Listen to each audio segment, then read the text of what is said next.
Hello, this is Delia again. I am on chapter 14, part 6.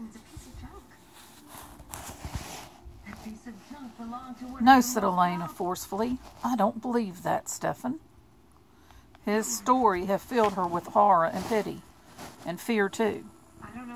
She admitted that, but her disgust had vanished, and there was one thing she was sure about. Stephen wasn't a murderer.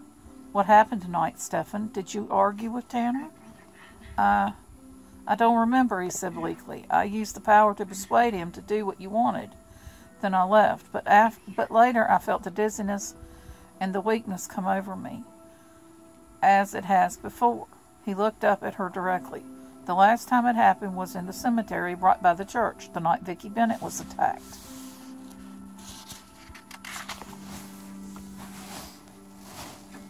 But you didn't do that. You couldn't have done that, Stephen. I don't know, he said harshly. What other explanation is there? And I did take blood from the old man under the bridge that night. You girls ran away from the graveyard. I would have sworn I didn't take enough to harm him. But he almost died, and I was there when both Vicki and Tanner were attacked. Where is he? But you don't remember attacking him, said Elena, relieved. The idea that had been growing in her mind was now almost a certainty. Certainty. I don't know how to say that. What difference does it make? What else could have done it if not me? Damon said Elena. He flinched, and she saw the shoulders tighten again. It's a nice thought. I hoped at first that there might be some explanation like that it might be someone else, someone like my brother. But I've searched with my mind and found nothing. No other presence. The simplest explanation is that I'm the killer. No, said Elena. You don't understand. I don't just mean that someone like Damon might do the things we've seen. I mean Damon is here in Fell's Church. I've seen him. Stephen just stared at her. It must be him, Elena said, taking a deep breath.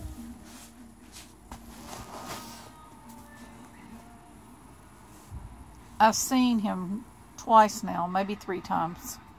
Stephen, you just told me a long story, and now I've got one to tell you.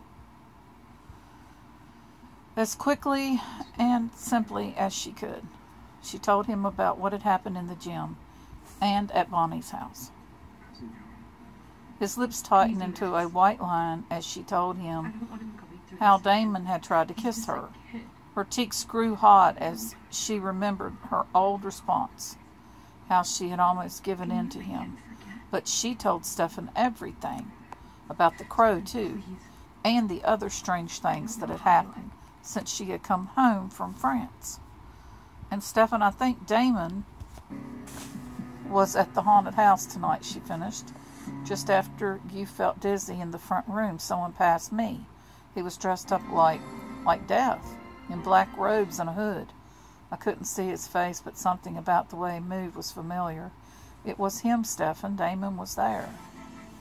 But that still wouldn't explain the other times.